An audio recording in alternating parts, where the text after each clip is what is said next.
Welcome to Around the League on Breaking the Line, the ECNL podcast, a bi-weekly look at all things ECNL. The first two ECNL Region League playoff events have been completed, and congratulations to LAFC SoCal for claiming the West U18-19 Boys Championship and to Slammers FC for claiming the West U18-19 Girls Championship. In the South, FC Wichita won the U18-19 Girls Championship, while Dallas Texans earned the U18-19 Boys Championship. Still to play are the ECNL Regional League playoffs Southeast, Central, and East. Also taking place at the ECNL Regional League Playoff Central will be the ECNL Girls U18-19 Championship. 8 teams have advanced through the opening round of 16 and will compete in St. Louis for the ECNL Girls U18-19 National Championship. Those teams are MVLA, VDA, Slammers FC, Ohio Premier, Michigan Hawks, FC Dallas, Penn Fusion, and FC Prime. Looking ahead to the rest of the ECNL Girls and ECNL Boys playoffs, 8 clubs have qualified 5 out of possible 6 teams for the ECNL Girls playoffs. An additional 5 clubs have qualified 4. On the boys side, 8 clubs qualified for all 6 age groups, 10 clubs qualified 5 teams, and 15 clubs qualified 4. Of all of those clubs, only 2 qualified 5 or more teams in both ECNL Boys and ECNL Girls: Crossfire Academy and Charlotte SA. The pre-ECNL would also like to recognize the top performers for the pre-ECNL Champions Cup. On the boys side, El Camino FC Salinas, Crystal Lake Force, Florida Premier, Roadrunners SC, and Central Washington Sounders. And for the girls, Match Fit Surf, St. Louis Scott Gallagher Navy, Philadelphia Ukrainian Nationals, and Crossfire Premier. On an individual level, 2 Chicago City Regional League boys players have seen success internationally. Joaquin Vega earned a tryout for the U16 Mexican national team, while Dante Frochel had a successful trial with La Liga side Rayo Vallecano, where he will now captain their 2011 Academy team. This has been Around the League. Thanks for tuning in, and we'll see you next episode. And here I am looking at the very dapper Mr. Bracken in all I'm black. all ECNL today. All branded. I did. As good as you look right now, I am going to be tested in my ability to stay focused here, because over my shoulder over here, I do have the Belgium-Egypt game on, which at times is going to be more compelling than you, Doug. But that's because it's once every 4 years, not because of anything personal. I do think it's one of the more compelling games in the first round, actually. So I will not take it as any level of offense if you occasionally glance over to the game or there's some noise that comes out of you over some celebration. But keep me updated, because I actually, in my office, I do not have a TV, so I can't see it. See, that needs to be rectified. And also joining us today is Mr. Glenn Crooks, who I think this is the first time you've been on our podcast, Glenn? Am I right in saying that? At least first in a long time. That is true. 2 books, but the first time. And I really do appreciate you having me in to talk a little footy. It'll be fun. So for those who don't know, Mr. Crooks was a longtime coach at Rutgers University for the women. And more recently, for the last, I don't know, Glenn, seems like 5 or more years here, maybe you have the exact number, but have been a host of the Coaching Academy on SiriusXM on XMFC. And I think the announcer, play-by-play or color announcer for New York City FC in MLS. Have I got that right? Yes, and the SiriusXM FC show's in its 12th year. 12 years, all right. Yeah, 12th year and 1,300 interviews. So there you go. And you've been one of them. I don't think I've had Bracken on, so I apologize, Doug. You got the better of the two of us, probably. So. But the interview wasn't probably good enough, because I'm not sure it got into either of your books. No, it is. It's in book 2. When you and Jason Cutney came on together once, that is in the book. It's in the section where I have Academy. I call it Building the Player is the name of the chapter. And all right. You're there. Well, that's awesome. I feel better already today. So that's the second part of your, well, maybe we'll call that the third iteration. So if career one was coaching, career two was broadcasting, career three apparently now is author. It's true, but they all intermingle. When I was first broadcasting out of college, I started the girls soccer program at Ridge High School in Basking Ridge, where I stayed for 10 years while I was broadcasting, and then went into coaching full time on the collegiate level and did that for however many years, like over 20 years, and then got out of that and got back into the radio where I was at the beginning. And I've coached at PDA Club up until a couple of years ago. So even though I retired at Rutgers, I kept coaching on the club side. But the last 2 or 3 years, I have not had a team, but I had a team every year, whether it was club, high school, collegiate, regional, whatever it was, from 1981 to 2023. So I'm just hanging back now and doing the broadcast thing and the author. I call that now coaching as much as you want, not as much as you need, which is it's a good spot to be. Yeah. The other thing that I think is relevant here is you're doing some World Cup coverage, I believe, whether it's for some affiliates in New York, and I think you did some work in the 2022 or some coverage of the 2022 Qatar World Cup. You want to give us a little background on that? Yeah, I went to Qatar. It was kind of a twofold thing with the United Soccer coaches, and did a lot of things for them, but also for SiriusXM FC, for the New York Post, and NewJersey.com, which used to be the Star Ledger. It's kind of the local New Jersey state newspaper, and now everything's online. And yeah, so I was there for the group stage only, and the ironic, I guess it's tragic irony. And it's someone I knew quite well. We had done some shows together at Sirius, colleagues.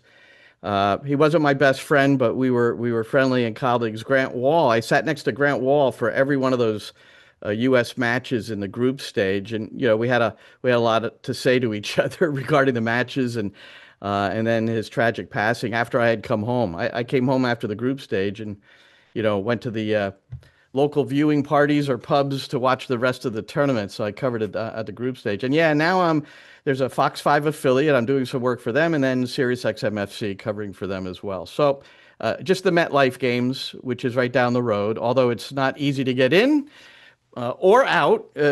Worse, try to get out, but that's all another story. Is that a MetLife issue or a FIFA issue? Well, no one seems to be taking responsibility, but it's kind of a New Jersey transit possible issue as well. I did hear about that. Yes. Yeah. So while originally it was $150 round trip to get from New York Penn to MetLife and back, they put a special thing. There's Secaucus in the middle of it. It's too complicated or too long to talk about. But they went from $150 to $98. So it's now $98 round trip to get you in and out of MetLife. It sounds like wedding pricing. And so you've taken it. You've done the $98 trip. Is that? No. Okay. Fortunately, I have a media badge where you can avoid that, but it's still a little bit. I've been in on a non-game day, which was very easy, and did some live hits, outside the stadium. But it's part of the deal, and the atmosphere inside the stadium for Brazil-Morocco was a 10 out of 10, and I guess in some ways that's what really counts.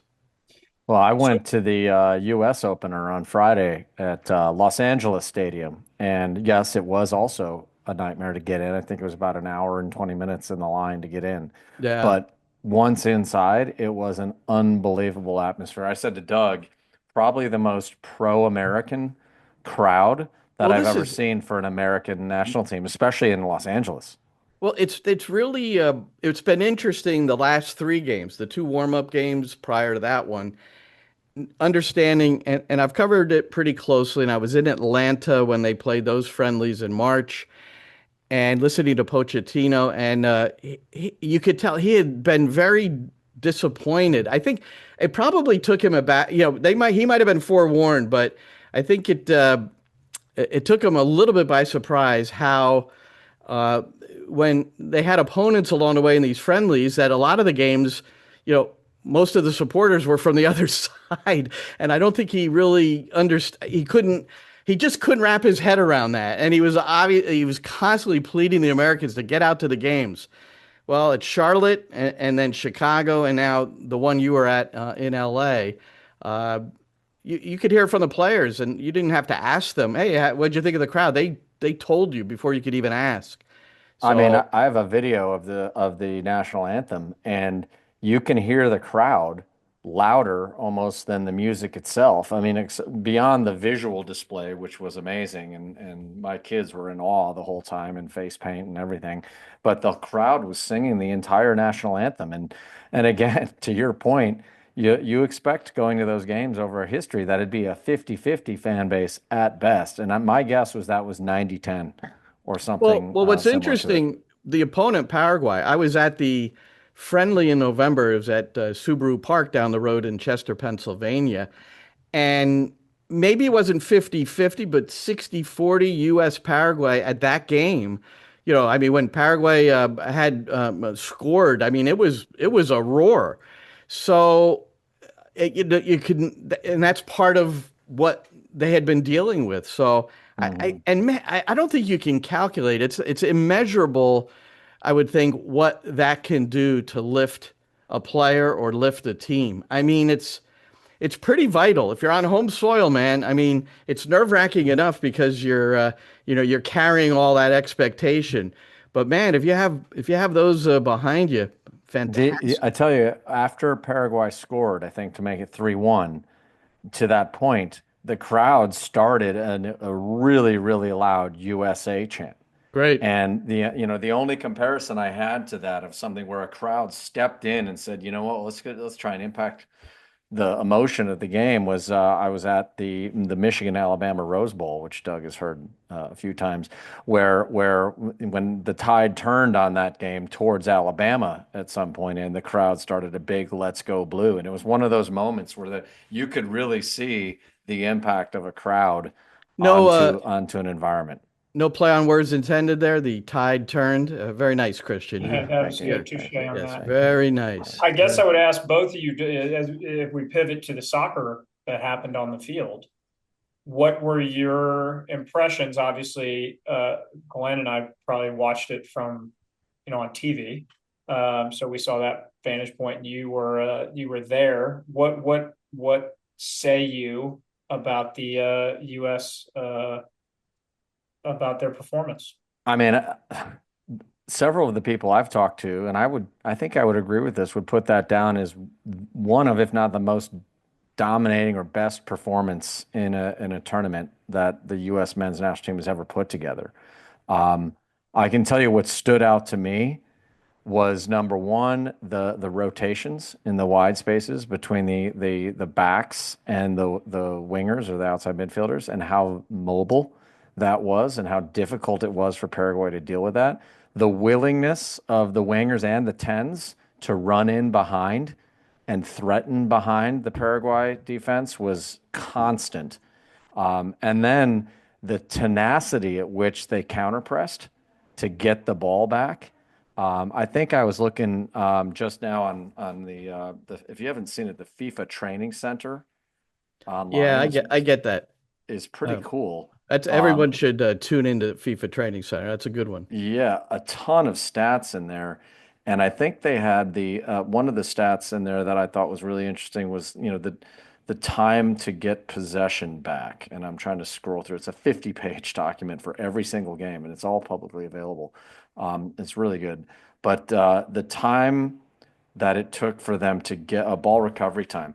For the U.S., it was 11.2 seconds, and for Paraguay, 17.3. Yeah. And so if you talk about how much faster they got the ball back because of the quality of pressure, I thought it was, I guess if I had to sum it up, the mobility and energy of the team.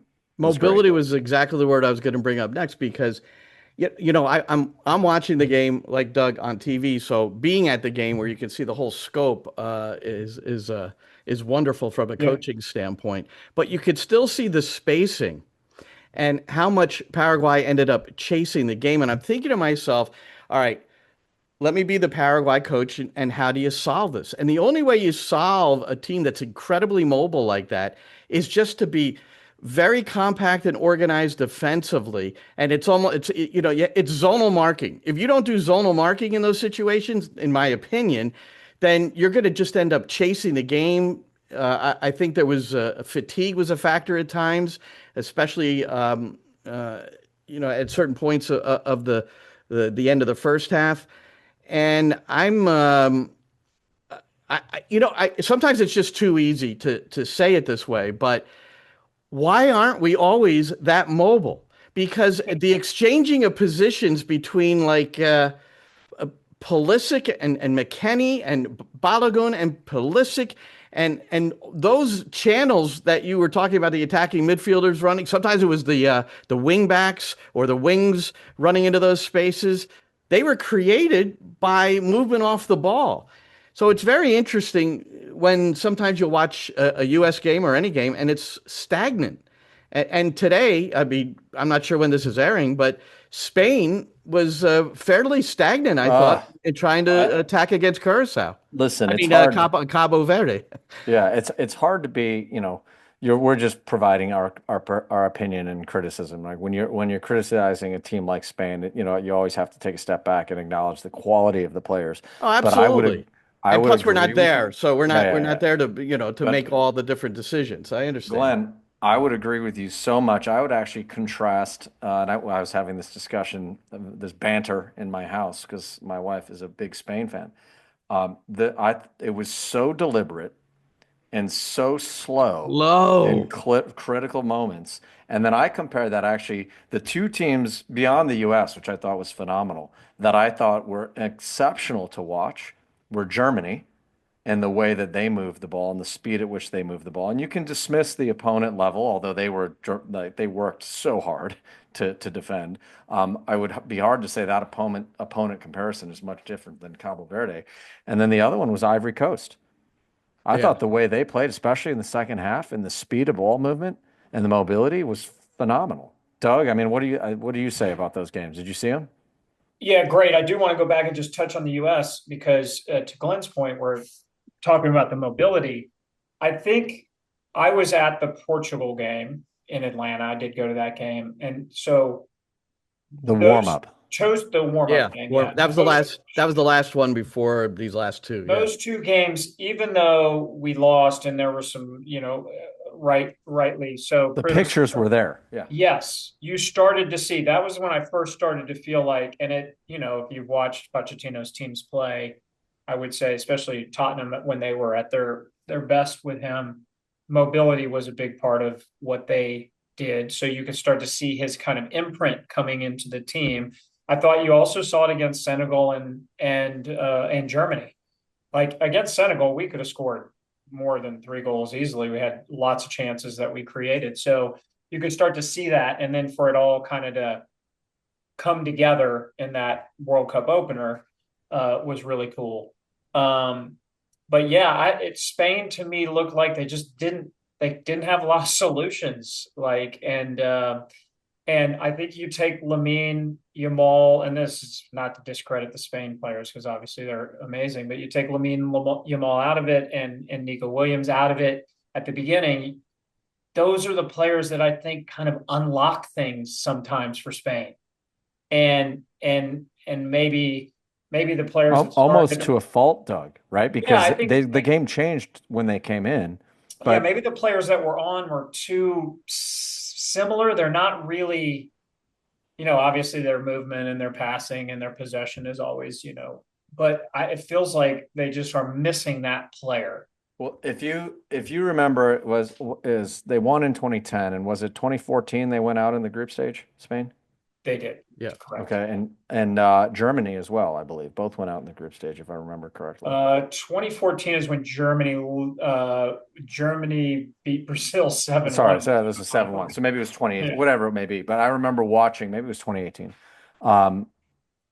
And whenever Spain went out of the group. And it was similar. It was so deliberate, slow, indirect, whatever you want to call it. And the quality, to me, the soccer I like to watch is it's attack, it's go, and it's play at a high speed. And that's why I was so impressed with the U.S. I mean, the U.S., by the way, and I'm looking at this training center number, attempted 602 passes in the game against Paraguay, compared to 316 from Paraguay. That's not a number I don't think you typically associate with an American team. But to your point, Glenn, in order to have that amount of mobility, you have to dominate possession of the ball. Right. Yeah. Because you cannot have that many people moving in that many different places without one, an advantage in possession, and two, tied to that, and most people don't think about this, is if you're gonna play like that, you got to press hard when you lose the ball back, because you are in a big space typically. You are with numbers committed forward, and if you don't press immediately, you're at risk on the break and in transition a lot. But when you can put those things together, and it's usually the best teams that can do it that way, it's pretty fun to watch. And when your central defender, so Chris Richards hadn't played in a while, so I thought this was a telling statistic, and we recognize some of these passes were 12 to 15-yard square balls to a back on either side of him. But Chris Richards had 84 of those 600-plus passes were his, and he completed every one of them. That's now, crazy. I mean, when that's happening, and you realize some of those are into the midfield, some of those are into a deeper target, and that sort of accuracy too from your central defender in what is a back three when you're attacking is phenomenal. Well, and I on that note, I thought Ream was really intelligent. His movement, his understanding of what's around him was really, really good. And everywhere you needed him, Chris Richards was there, intercepting, sliding. I mean, I thought those two were. I mean, by the way, talk about your sort of stereotypical center back pair, the older, experienced, not as agile guy, right? Right. And next to him, you have a really athletic, really tough tackler, and that's not to take anything away from the other parts of his game, but I thought it was a really good pairing and how they played. Yeah. I tell you, you said something about the Ivory Coast and Ecuador game. Obviously Ivory Coast kind of hung in there and kind of First half they were outplayed. And yeah. finally Yeah, 2-0 first half, probably should have been. Yeah. And just kind of held on and came more into the game. I thought the 19-year-old guy Diamande on the wing for Ivory Coast was really, he was unplayable in the way he was going at people. I couldn't believe it. I would tell you this. If we make it to the knockout stage, if you ask me which team I'd rather play in those two, I'd rather play Ivory Coast. Yeah. No, you're right. I mean, Ecuador, the way they press you is, but they ran out of gas in the second half. They did because they didn't score. Like if they exactly finish one of those, it's I think it's a different game. That's what's incredible about our game. I mean, and it's true when you miss out on opportunities to score in a game of that level. And I see it I cover MLS. I see a lot of MLS games. I'm there in person for a lot of these games, and and for the New York City Football Club, where I'm the lead commentator, I mean, where I see it is so often they'll miss those opportunities, and how it impacts the second half, whether it's the tension, whether it's the fatigue. That's mental fatigue too. It's like, my God, if you're up 1-2 or 3-0 or 3-1 or whatever, I mean, you can always play more relaxed.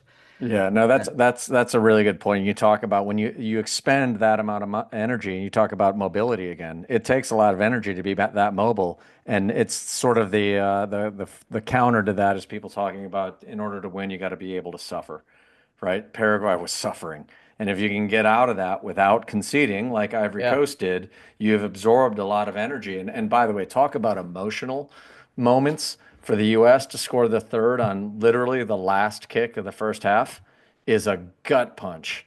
And then Reyna's goal with literally the last kick of the second half, I mean, that sends you back to the bus with another gut punch. It's going to be interesting to see what Paraguay does next. I mean, I only saw the first half, or the first 25 minutes, I think, of the Australia-Turkiye. I guess that's how you say it now. Yeah, Turkiye game. So I didn't see enough of that game to comment, except to say that Australia looked pretty feisty in the Turkiye was better. Turkiye, from a soccer perspective, to me was better.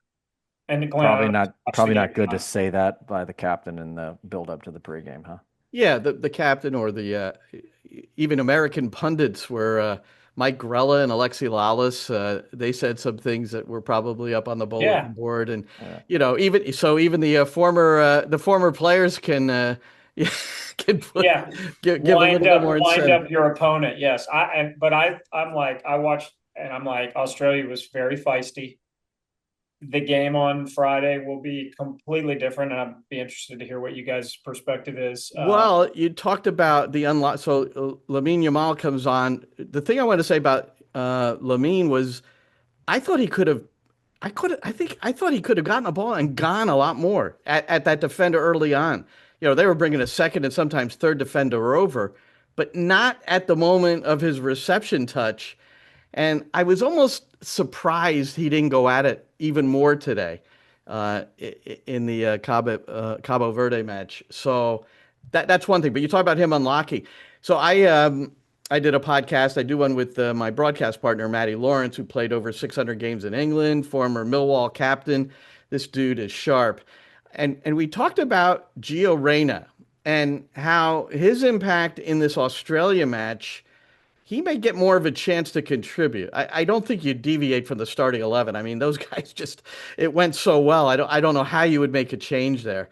But Reyna is that kind of unlocking type of player. And I think Australia is going to be very, very difficult to break down. I thought I thought the U.S. and Australia, and I've said this publicly, I thought they both played near perfect soccer matches per their plan.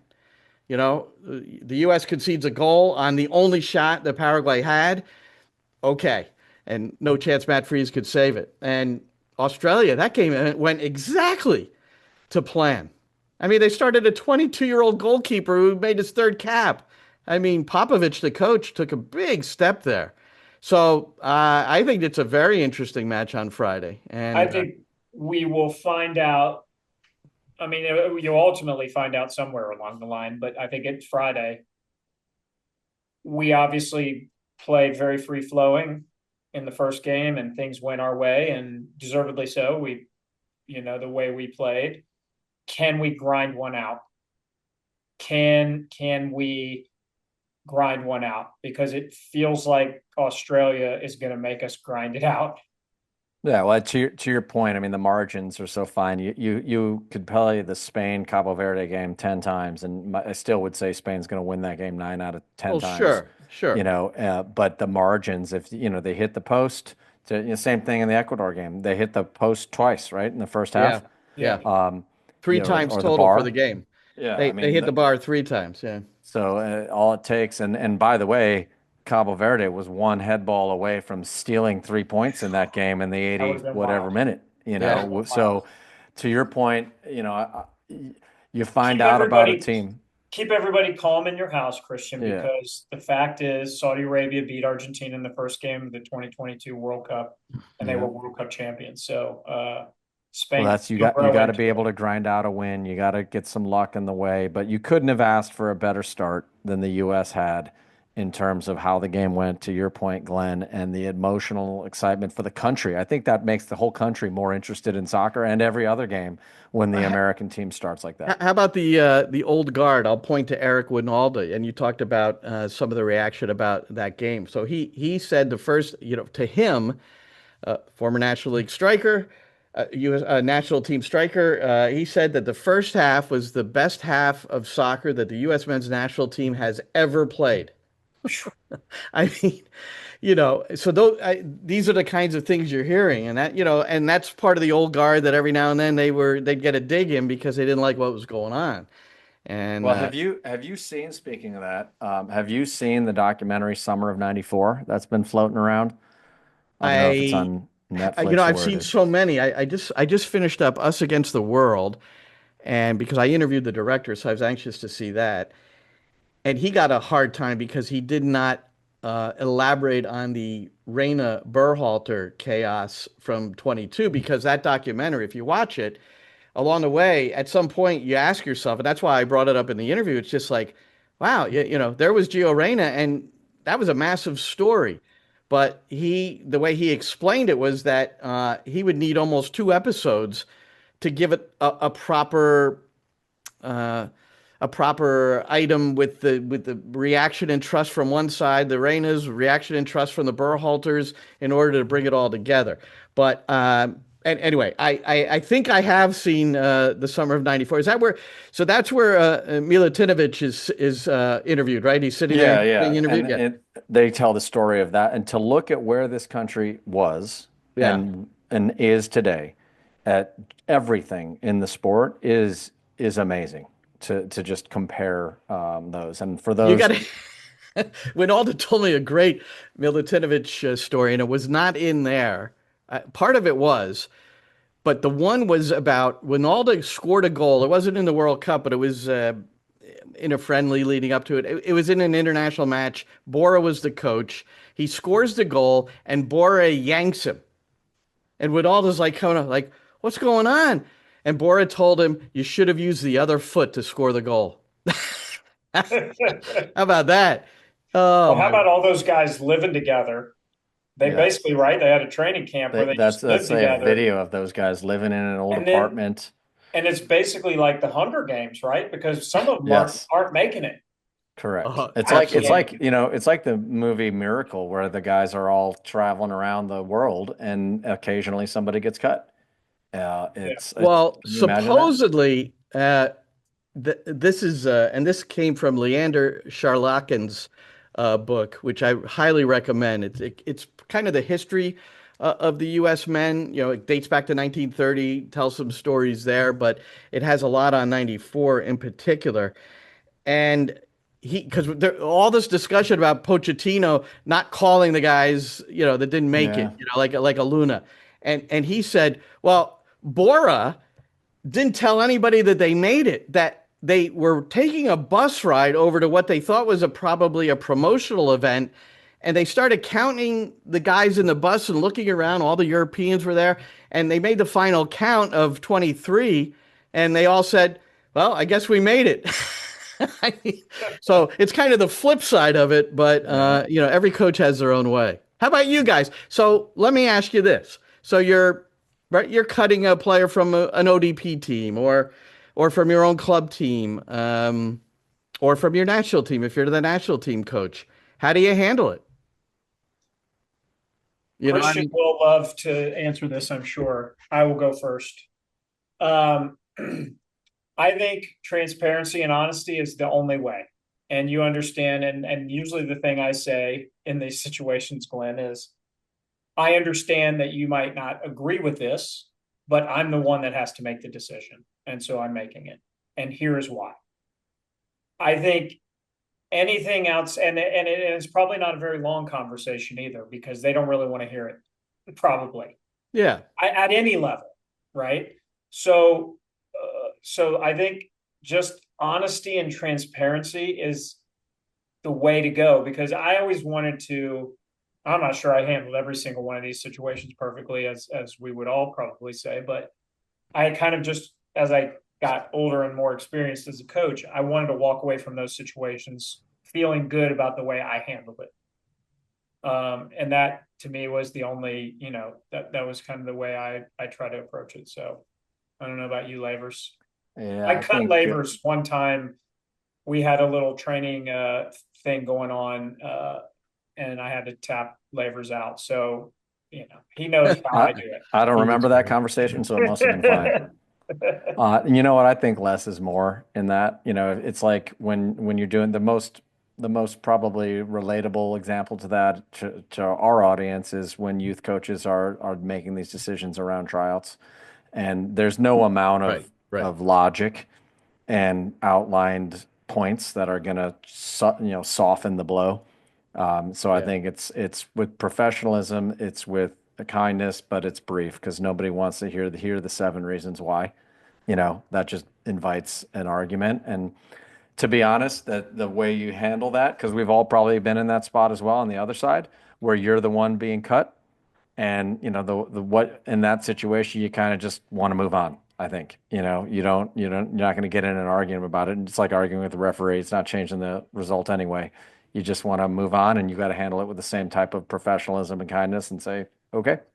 There was a time in my coaching life where I coached. I was coaching Rutgers, I was coaching PDA club, and I was coaching ODP in an age group uh, that was the same as my PDA team, and there was a bit of an uproar about it. But the fact is that I cut players from my club team from the ODP side. I'm sure that went really well. Well, I think I handled it okay because I don't recall anyone rebelling to the point where they caused an uproar on the team, and I kept coaching them, and it's not particularly comfortable. I put myself in that spot, and the people that run the state, agreed to have me in that spot because we'd done well over the years, and so I did it. But those are the times where communication is, and I don't say I always have done it right. My worst communication experience was I always write the starting lineup on the board. I don't always announce the lineup. I didn't have a set time I would announce the lineup, and sometimes it would be when the players walked in the pregame of the game, and the names were on the board. Well, somebody had started like 8 or 9 games in a row, and their name was not on the board, and I lost that player for the rest of the game. Couldn't, because I should have communicated to that player who had started 8 or 9 games in a row that you're not starting today, and that you're going to see that when you walk into the locker room. And I think that would have been the fair and correct way to do it. So you learn along the way, right? Have you dealt with that, Christian? The lineups, because I always have a huge the biggest games I've coached in that, so like national championship or semifinal type games where you have the time and ability to do it. I like to get the starting lineup out the night before, so that everybody sees it. Everybody can get themselves, the starters can get ready. The players that are not starting know that they're not going to be moping around the next day or right at the beginning of warm up. That's not always feasible in youth soccer, right? But I think in the moments where you can, it just allows everybody to get their head set and show up the next day. It's always, as I was always told by my parents, it's always better in the morning. So any disappointment you're going to get at the evening meeting, you're going to feel a little bit better about it when you wake up fresh the next day, even if you're still not happy. Yeah, I 100% agree with that. And I know coaches that'll say they do it right before the game or whatever, but I always did it at training before we had a game. So I mean, preferably I want to be there where I'm looking at the players so that I can deal with whatever I have to deal with. But now I have another way of looking at that too, and especially on the professional level or especially international level, you have much time in between games. I think 48 hours before, and the reason I say that, so let's say at 9 p.m., Christian, you have that meeting with the player or the family, however you do it, and say, you're not gonna be in the 11 tomorrow. Here's why, and here's how I plan to use you. However you put it. That player may not sleep that night because they're so distressed from that decision. So I say, and that could happen to an adult, that could happen to a 28-year-old professional. So I say 48 hours before, let them lose their sleep 2 nights before, and then by the time the next night comes, they're more accepting. You've had a training session. Everybody knows. There's no mystery. Everybody knows. So I think there's a number of sides to this. Yeah. Well, you know what? I'll bring it down to under 9 soccer, which is where I am right now, Glenn. So, and I can tell you that going into a tournament weekend, I try to, because the same type of emotions are at play. Kids want to start, they want to play. Yeah. And so I try and tell them, hey, everybody's going to start one game. And we're going to change who starts from the first half to the second half. So I try and take that emotion of like, I'm in, I'm out, whatever it may be. Because it is real with competitive kids. They all want to be on the field and make it to them that, hey, it doesn't really matter whether I start this game or the next game. I'm just ready to go. And again, we can have tons of arguments on this type of stuff. But the human part of the player is it never gets simpler. No matter what age you're looking at. And it's and I think I bet that's where we've all developed as coaches over the years, where we've gotten better, is the emotional intelligence, because that's where you get the and Hugh Jennings is one of my conversations in this. I put it on frame 2, the second book, in the same section that you're in, Christian, regarding the youth side. He's the academy director for Fulham. And but he makes a point in there on the emotional intelligence side that not only does it help the player that you're getting more out of the player, but then the player's getting more out of you because because you know that you've investigated it further. You've gotten to know the situation better, and you feel better about it as a coach. So now you're open to maybe making better decisions just because you don't have that restriction of maybe not communicating the message, or maybe how the week went in training and not understanding where that person was in their daily life, whatever it might be. Well, Terry Boley said this once to me, which, and I forget who he was referencing, but that one of the things they did in early on in the season in the academy was ask the parents, how would you like bad news to be delivered at the end of the year? If it happens, do you want a phone call? Do you just want an email? Do you want a meeting? So that when that moment happens, they've already given people the ability to tell them, hey, if this is going to go this way, this is how it'd be better for us to handle it, which I think actually is a pretty powerful and interesting thing to think about of how you prep people and how you meet them where they are. Preemptive, I think that's a leadership thing, Christian, where even in the work world or the work environment, when you are in a position where you have to give people feedback, I think that's a great way to do it, is to say, how do you like feedback? Or to your players, how do you want feedback? Because I think that helps you, to your point, meet them where they are. I think it goes with any level. And even in the course of training, the feedback you give in training, some players you could be more harsh with or more direct with, and others might be affected adversely by that, whether you're just being yourself, but understanding that, I think, it can really go a long way. But it's that preemptive thing. So another thing I learned along the way is that because you're experienced, you know that this, and this is going to happen during the season, because it does every year, 100% of the time. And it's the kinds of things that might be negative to the team. So what you do is preemptively in your preseason or with your parents, whatever meeting you're in, you go over those 5 things and say that exact thing. These 5 things will happen during the season. How do you want to respond? And then you make it an open forum. Number 1, how should we deal with this? Number 2, and then if it goes the wrong way at any point during the year, you draw yourself back to that meeting. Remember number 3, and remember what you said about number 3. I know it's tough because competition brings out the worst in us sometimes, but let's just remember that, and then we'll go back to that. So that preemptive philosophy, I think, is really important. And one other thing I did with parents along the way, and I didn't do this till the end because it happened by accident. I was on the road with my PDA team, and I had all those sticky posters up in the hotel lunchroom that we had and had all the different set piece designs and a couple of attacking things and defending things. And the parents were also eating in there too. So I saw 2 of the moms up on one of the posters, with I don't know, it was a corner kick defending. I'm not sure what it was, but they're looking at it, and I walk up to them and I go, so what do you think? Do you understand that? And they go, no.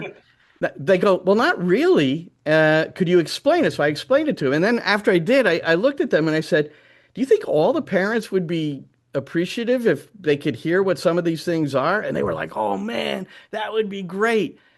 The first time I did it, I almost got hugs from the parents because they felt like they understood a little bit more about what was going on. And you know what happened also? Less noise on the sideline. Oh, this is beautiful.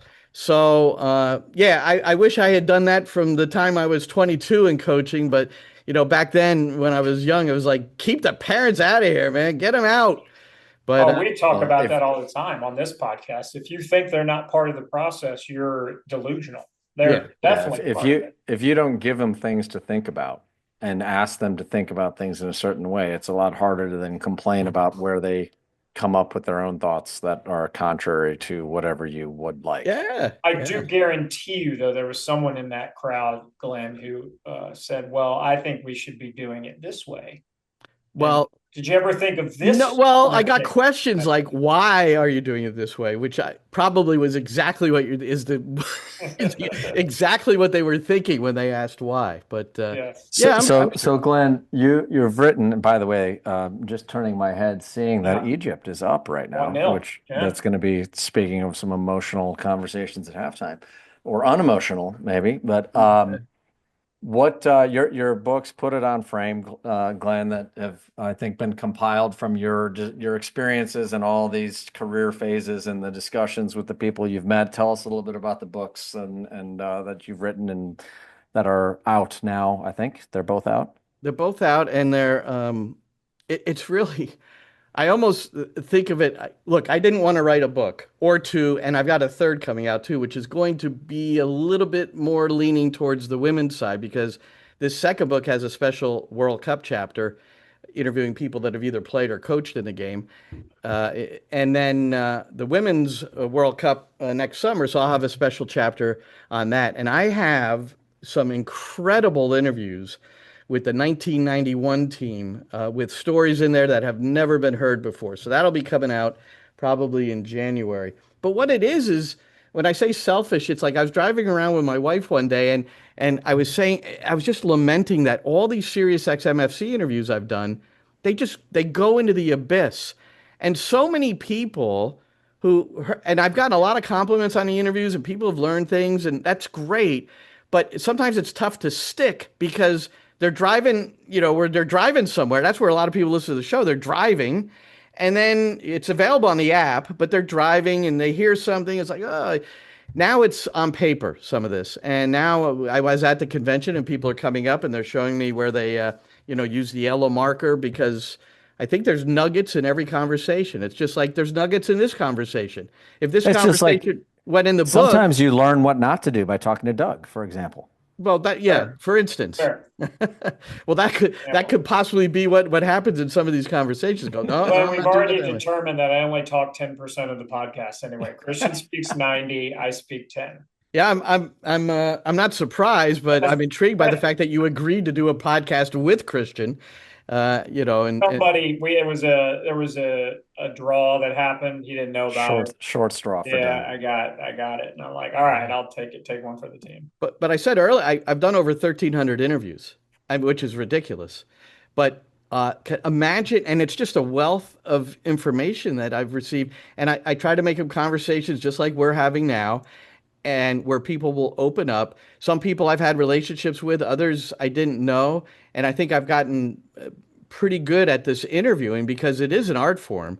I mean, you guys have heard a lot of different interviews and shows, whether it's TV, radio, podcasts, and it's a challenge. And you have to be a good listener, which I think over the years I have been. And so I've elicited so much, so the expertise is from these people in these books, not from me necessarily. I write some things around the interviews, my thoughts and that kind of thing. But like Renee Mullenstein, who sat next to Sir Alex. I mean, come on. So I become friends with him. By the way, correct me on this, Doug, but wasn't Renee Mullenstein who brought Mark Howard from Man United over to Brøndby? Yeah. So our last episode, we have an ECNL coach who played for Renee Mullenstein at Brøndby in the Danish Super League. Well, and now Renee's an assistant coach for Iraq, who have some difficult upcoming matches in the World Cup. They're in the group with France, Senegal, and Norway. So they've got a challenge ahead of them. But Emma Hayes kicks off the first book, and I don't know if you agree with me, but I think she's brilliant. And I think she's brought some intangibles to the equation. The comment you talked about. She's certainly the right person for that team and the turnaround of that team in terms of the way the confidence. I mean, it was almost a very strong look of confidence in the way they played almost immediately under her. I would say, Doug, you agree with that? Yeah, 100%. She's clearly a great leader. Well, you talk about emotional intelligence, and Mikey Varish is in that first book. He's at San Diego now, was an assistant U.S. men's coach. there's a specialist chapter with the, you may have heard of Thomas Gronmark. He's the throw-in coach. So he talks about throw-ins and all the different clubs that he's worked with there and how, statistically they've improved in actually creating goal-scoring opportunities off of throw-ins, not just long throw-ins either, but using basketball picks, to set yourself up on throw-ins. I say throw-in is Latin for turnover in most youth soccer. Well, we address that. We address that, and it's pretty interesting how you can increase your percentage. Yeah, that's one of the most. I'd say if there's a pet peeve, there's a couple, but one of them has been the loss of possession on throw-ins over the years that I've observed at every level. It's incredible. It's hardly ever trained. If you put 10 youth coaches in a room and say how many's done a training session at any point. You can incorporate it in your warm-up pretty easily as well, just so you have some. You can do it a lot of ways, but most people don't. I actually talked to a college coach many, many years ago who said they just throw it to the other team. So at least they know what's going to happen. Just get it over.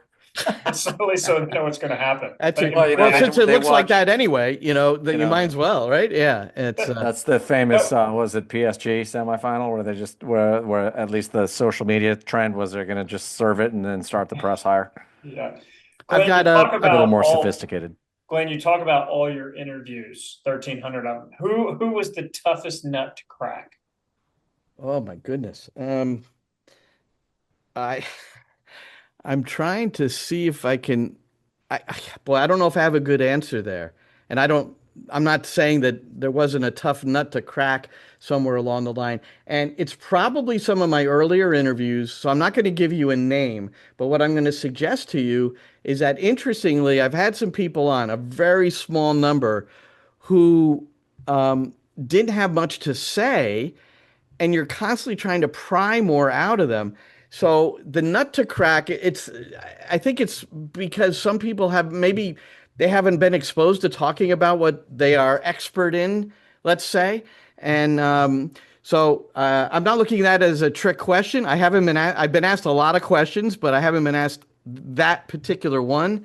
I would have to say, and none of the ones that you'll see in the books were that way. That'd be a short chapter otherwise. Yeah, that's right. It'd be very short. I mean, there were maybe to more accurately answer the question, Doug, is like most everybody out of those 1,300 plus, they were pretty easy to talk to and really open about sharing. And that's what this is about. It's about sharing. I've been denied a couple of times by coaches because they didn't want to, especially set piece coaches, they didn't want to share their tricks and their secrets. And that's disappointing to me because this whole thing is about sharing. I had a coach in England that wouldn't come on the air with me unless I paid him because like Talk Sport over in England, that's that radio network, they pay a lot of their guests. And I was helping him promote something he was doing. And I told him I just don't have that in my budget. And he refused to come on. So it was like, all right. I've got a list of, right now I've got a list of probably 120 people to talk to. And I keep developing that list. So I'll never run out for as long as they let me do this show. And I don't think I'm going to write more than, pardon? If you do run out, you can always come back to us. Right. I got Doug. I still got Doug on the list. I'm way down on the list. I'm only used to talking 10% of the time. So make sure it's a short segment. So my follow-up question to that is, it'd be hard, I'm sure, for you to say who's the best, but what are two or three that really stood out to you where you were left that conversation and you're like, wow, that was cool? Well, I'll go with people I've already mentioned: Emma Hayes, Mikey Varish, Rennie Mullenstein, and it's because of the levels that they've coached, but where they've come from, all of them, in particular Emma and Mikey. And another guy that not many people know, Stevie Grieve. He coaches in the top tier in Sweden. This is a guy you're going to hear from at some point. And I was very intrigued with his interview because he's one of these guys who, when you watch the team play, the central defender in a back three is in the opponent's 6-yard box, heading one home at the near post in the run of play. And he wants his teams, and he's a highly successful coach. That's an interview from the first book. I highly recommend it because he goes through some things that he does. But in essence, he asks his teams to play like they were kids, but he provides structure to it as well. There's a rest defense. Some people don't like calling it rest defense because if you're resting, that's not good. But he's got them organized. There's structure there. Zeco Neta, I really enjoyed talking to, the Brazilian who's the San Jose director, or San Juan director, San Juan yeah. club. He grew up as in the Fluminense Academy, where their motto was creativity before structure, right? And I mean, what do you? And somebody asked me recently, guys, like, why is the U.S. not one of the the serial winners of the World Cup? We have got 8 winners in the World Cup. But Spain and France and Argentina, Brazil, and I said, here's my example. What do you see at the Jersey Shore? What do you see at Manhattan Beach, Hermosa Beach, recreationally, up and down the beach? What are they playing? Oh, they're playing volleyball. Well, guess what? When you go to Rio de Janeiro and you go to the beach, what are they playing? Soccer. Right. So it becomes really cultural.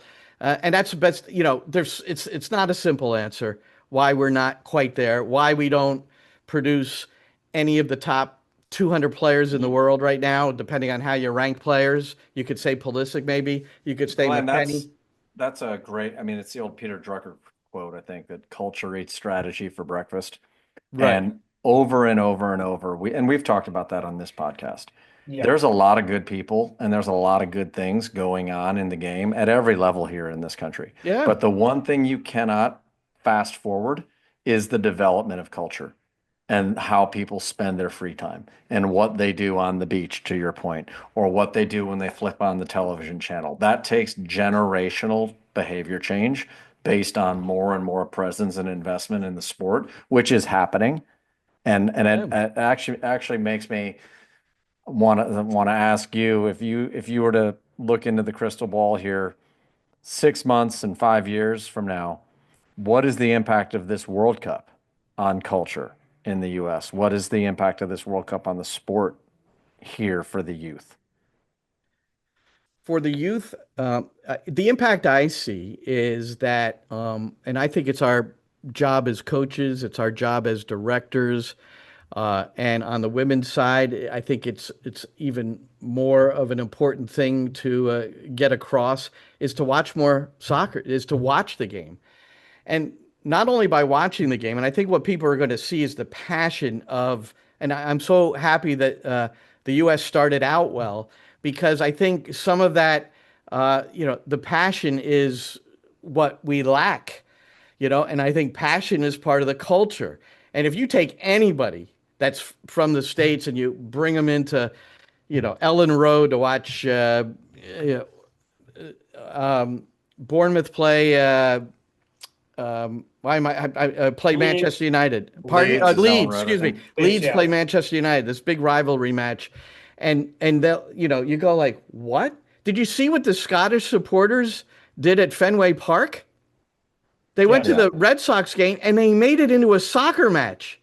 They're chanting and the whole, but that is so I think that can be very impactful, Christian, on the youth, but we have to carry it along. So it's our job as coaches and directors to keep instilling that, because I think it's the passion of the game which will help reflect the culture, and it's going to be organic.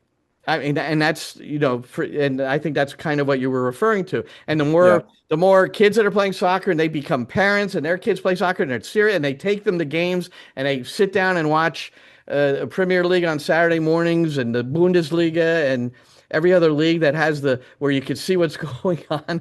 I think that's the way. Otherwise, would you? I guess the question, because we talk about the development of culture and all that, but I've been thinking about this a lot lately. Is this the best version of U.S. players that there's ever been? Meaning, we have more playing at a high level. This is the best crop of players we've ever had from a depth perspective and a level perspective. I think so. No? I'm wavering on it only because, yes, we have more players playing in the top 5 leagues or members of the squads of the top 5 leagues. The thing in my second book, I've got a guy named Steve Mandis who wrote a book, and he did a lot of research, and it was about after the U.S. men were eliminated and did not participate in Russia 2018.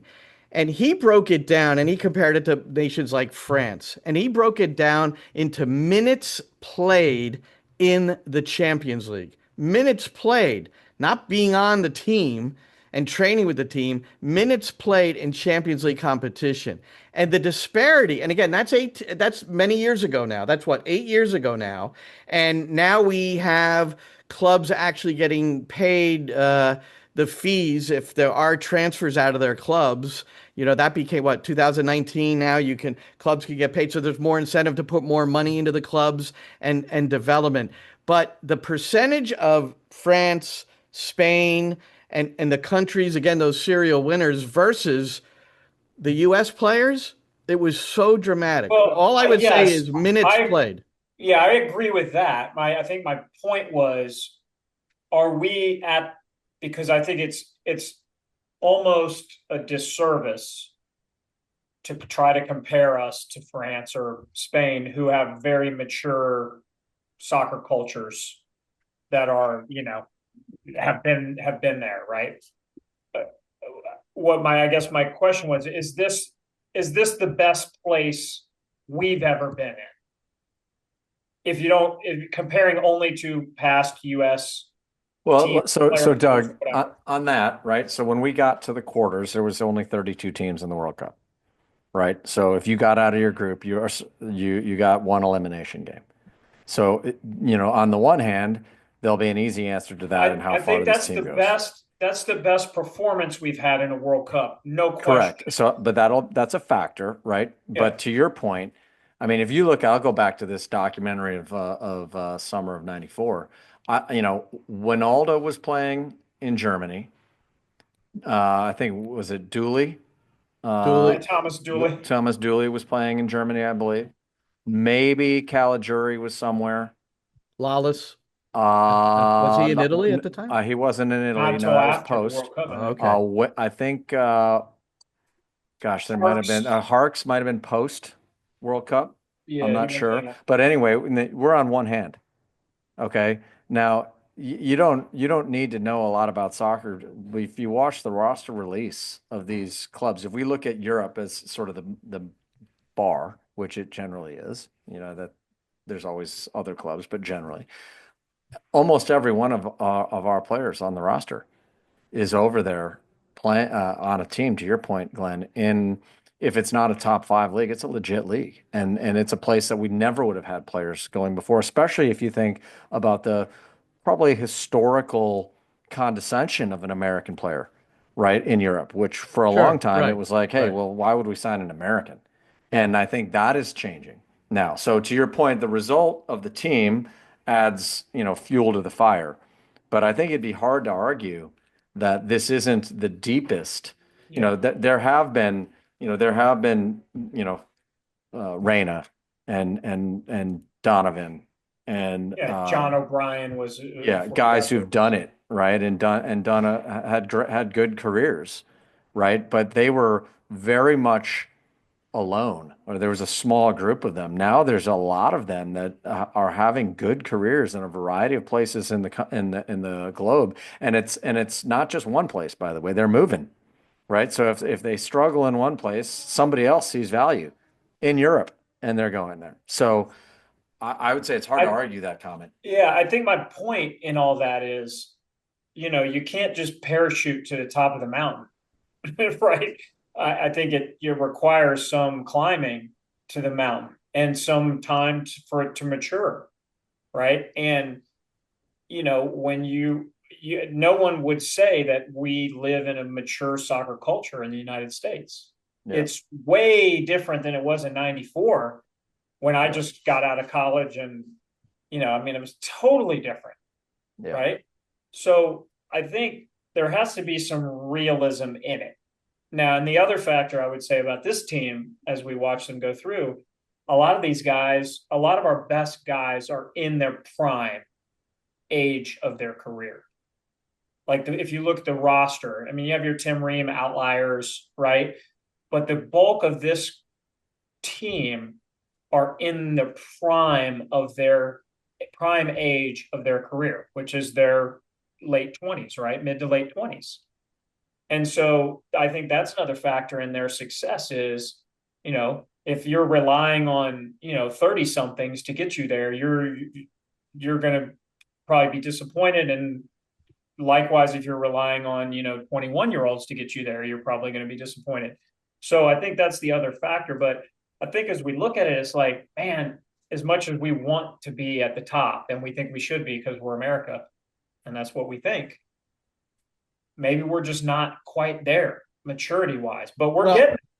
No, I first of all, the acceptance of players in Europe, that's a fantastic point, and it makes a lot of sense. But not that long ago, this current team, there was none of that feeling, right? Like a year ago. Now, granted, not everybody was coming in because of whatever commitments, perhaps injuries. So, every camp that Mauricio Pochettino had in his year and a half plus, he hasn't had all the players to choose from when he put out a starting 11 in these friendlies. But man, the good feeling for this team, there was probably that Paraguay match back in November in Chester, Pennsylvania, Gio Reyna with a goal and an assist. But then in March, you had this Belgium and Portugal. You guys observed that there was progress there, but the general feeling was like, what happened there, especially Belgium?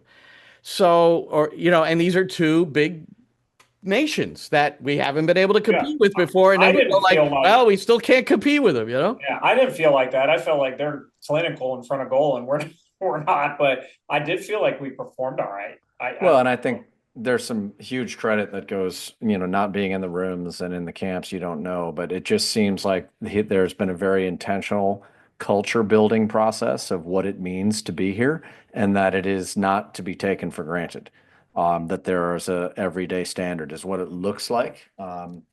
So you're right though, Glenn, because the public take, I mean, I was at the Nations game where they lost to Panama, whatever that was, like 9 months ago. Yeah. And it was bad. Yeah. It was a bad game. And it was at the same stadium and there was nobody there either. Well, what's interesting, that documentary I was telling you about, Us Against the World, after that game, after that loss, so there was an agreement. What's pretty interesting is this: the producers of this thing started with Berhalter in 2022, and then it was transferred to Pochettino, who had no idea this thing was happening, and they had to build trust with him. And one of the times he didn't allow them into a meeting was after this the loss to Panama. And what they did, and I complimented him because I said, well, what happened next? Because they were actually in the meeting and Pochettino asked them to leave. But what they did is they just stayed outside the door of the room that they were in. And then they got film of the players coming out. And oh my goodness, the body language, the facial expressions. I don't know what he said to them, but I don't believe it was kind. Well, maybe it was just very clear. Yeah. Maybe it was very clear. Could have been. But that's the Pochettino advantage that we've had. And, I don't know if you guys have read Brave New World. Guillaume Balaguer wrote it. And it's when Pochettino was at Tottenham and Balaguer was embedded. I mean, he was there every Monday, dedicated an hour. Pochettino, if he wanted to do the book, that's what was going to happen. Interviewed all the people around him. And that's the year prior, I think, to them going to the Champions League final. And but you get a real interesting look at Pochettino. And one of my favorite moments in that is he put a camera over the entrance to the training facility so that he could see the players coming into training and he could see the players leaving training and their facial expressions. So some players would come into training with got to train today, damn, and then when they were leaving, hey, baby, I'm out of here. I'm going to, wherever. And he would bring players in and show them the footage. Oh, wow. And say, why are you so happy to leave? And why? But he also said he did it from a learning standpoint. He wanted to know why they had a mug on when they were coming into training. Why? Because I want to help you with this. I want to help you understand, and I want to help you be happier here. So he did it with a purpose. He didn't do it just to, ram it down their throat. But Pochettino's an interesting character, man, and I've had faith. I thought it was a great hire. Whether he's gone right after the World Cup, which is probably what's going to happen. And by the way, more power to him. He's come in here. He's already made a difference. I hope we can keep him. I hope we can try to keep him. He's at least publicly he's been open to it. Well, a lot of it's going to depend on his family. I mean, he's such a family guy. And I'll tell you what, if his son, who runs the performance data side of the team, and his wife, who they are so connected, if they say, hey, man, we got to stay. This is going well. Greatest country on earth. Great. So Glenn, before we wrap here and get to my famous Bracken Brainbuster, tell us where we can get the book and anything you want us to know about that. Well, that's fantastic. There's 2 books, Put It on Frame, which was published last December, and now Put It on Frame 2, which I just put out a couple of weeks ago. And they're available on Amazon. That's the easiest place to go. Google Books as well. And I appreciate you allowing me to come in and chat about it. I think the books are very good. I've had coaches at a very high level. Tony Miola wrote the foreword of the first book. Gio Savarese wrote the foreword of the second book. And they've both told me, coaches should read the books because there's all these nuggets in here. And it's about life, and it's about business leadership too. I mean, there's leadership culture, there's physical performance, there's technical, I have a teacher section with Doug Lemoff, he's one of the featured guys in there. And I think it really, I've never seen books like this, and I'm not just saying it, where you get this well-rounded group of people who have been influential in the game, but from all these different angles that we have to take care of. When we all first started coaching, it was like, it's just like, all right, what do we do to win? It's X's and O's, and at least that's the way I was. Man, I don't want to classify you guys that way when you first started, but that's the way I was. It's just, go see the opponent. I didn't care about anything else. But as we have learned over the years, there's a lot to this, and I think they'd be really worthwhile books. Yeah, agreed. Awesome. Well, congrats. Right. Yeah, absolutely. Congrats, and thanks for coming on. All right. So every week, since you're an avid listener, Glenn, I'm sure you already know this, that I ask a question of everyone here. Sometimes it's funny. Sometimes it's Christian doesn't like it. I've been on a roll of pretty good lately. So I'm going to keep it soft. Well, first of all, I would say, who cares if Christian doesn't like it? But go ahead. No one, but I like to say that just to, wind him up. So I got to keep this like U.S. Men's national team centric because, we're all in it. We want our boys to do great.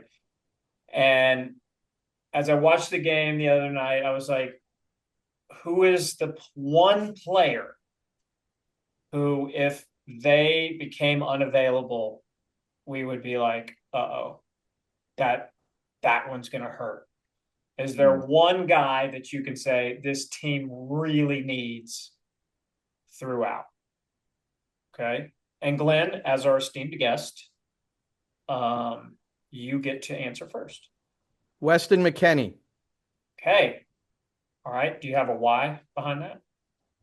Yes, because I think it's both on the field and off the field. I think he's got an energy that permeates throughout this team. I think he's in a very good way right now. I think when you've watched his travels and travails at Juventus and how he's succeeded there, I think that's a remarkable story unto itself. But his ability, his coverage of the field, I mean, he is an 8+. Where he ends up and how he helps his squad, he can do it in the air.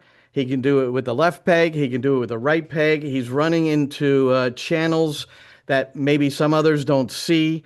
So he's an intelligent player. He's a team player. He produces in the big moments. like any other player, he's had his down times, but I really think because of how much he covers the field, how much of an emotional leader he is with the side, how much he's loved within the team, although they're all saying they love each other. So, there you go. I think McKennie is I was going to say Balogun, and I think Richards is in there as well, but I don't think as much. I wasn't going to say Chris Richards, but Balogun right now, if you need a goal scorer, because I was a proponent of actually figuring out how to play Balogun and Pepe at the same time, because let's face it, you've got 3 goal scorers on it. You could say Christian Pulisic's a goal scorer, but he hasn't been recently. You got 3 goal scorers on your side, and 2 of them are on the bench at the start of the game. I look at it that way sometimes. But anyway, McKennie, he's won over a lot of coaches at Juventus. A lot of people have written him off, and he keeps winning over whoever the new coach is this week at Juventus. All right, let's go to Lavers. Deep thought. I think one of the positive signs is that the team was so consistent. So in the game, at least as I looked at it, there was nobody who you said, oh my gosh, you take that player off the field and that game goes in a totally different direction. But all that being said, I am going to go with Chris Richards. And I'm going to say that because his ability, at the end of the day, you're gonna need to suffer a little bit, and when you're against it, you're gonna need to have some very smart, tough, tackling defenders that can cover ground, that can block shots, that can anticipate. And I think he's that guy in the middle. You got Tim Rim next to him is super, super smart and will help solve problems, but at some point you're going to need somebody who can cover ground back there and make one of those holy cow, I can't believe he got there plays. Okay, I like it. I'm going to go next. And I should have gone before you because I'm going to say Chris Richards. I think there's something about him that brings us together defensively. And it just looks different when he is not out there and not in a good way either. And listen, I'm a Miles Robinson fan because he plays for FC Cincinnati, who's, my team here. But I just think it looks different when he's out there, and we need him because I agree with Christian. Ultimately, at some point, we are going, and probably more than one point, we're going to have to suffer, and we're going to have to put a 0 up on the board defensively.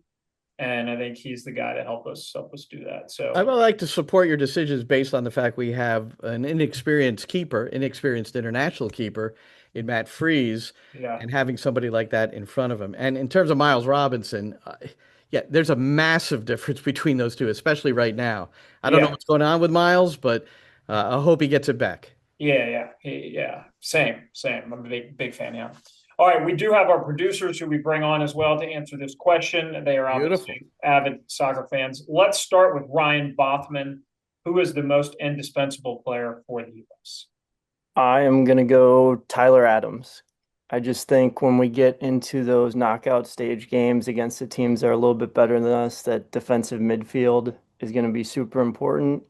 And I think that was an area on the team that maybe they didn't select quite as many players that can specialize in that area. So I think that his role is just going to be super important, and we're going to need him for those later games.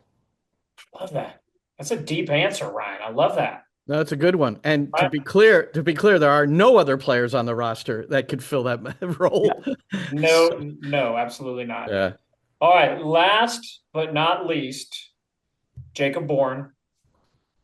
I'm mad at Ryan because he also stole my pick. My pick is Tyler Adams for a lot of what Ryan said, but I think every level that he's played, both on the national team and at club level, all of his coaches have showered him with praise on his leadership skills, on his ability to play his holding mid role. And I think the fact that, he's not necessarily a player that you're going to hear a lot about on the broadcast. And I think that's partly because teams just avoid him because he does such a good job at his role. But also you'll see him, he gets stuck in so many times. And he's a guy that just battles, especially in front of our goal and in the attacking goal as well. So I think if you lose him and he has to sit out some games, I think you're going to see his presence miss a lot more than you would expect. So he's my pick.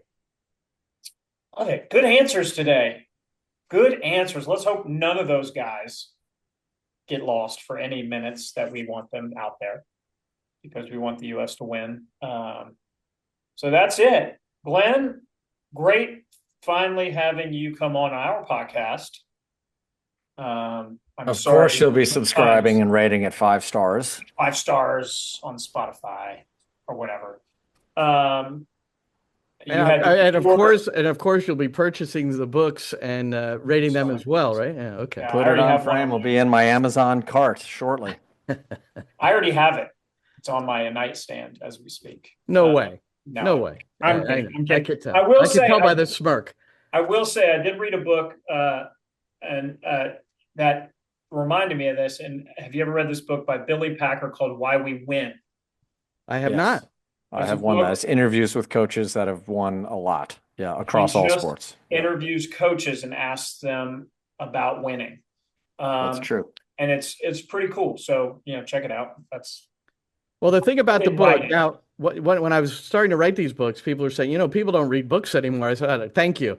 But it is an easy book to read. It's one of those where you can put it on your nightstand and read not even a full chapter, just a couple of the interviews, and get through it that way. I know some people have done that, and others have just, you can read it in one sitting too if you want. It's not a difficult read, but we'll see. We'll see how it goes. I will be out there contacting directors of coaches, and there's a couple on this show. How about that? Hey.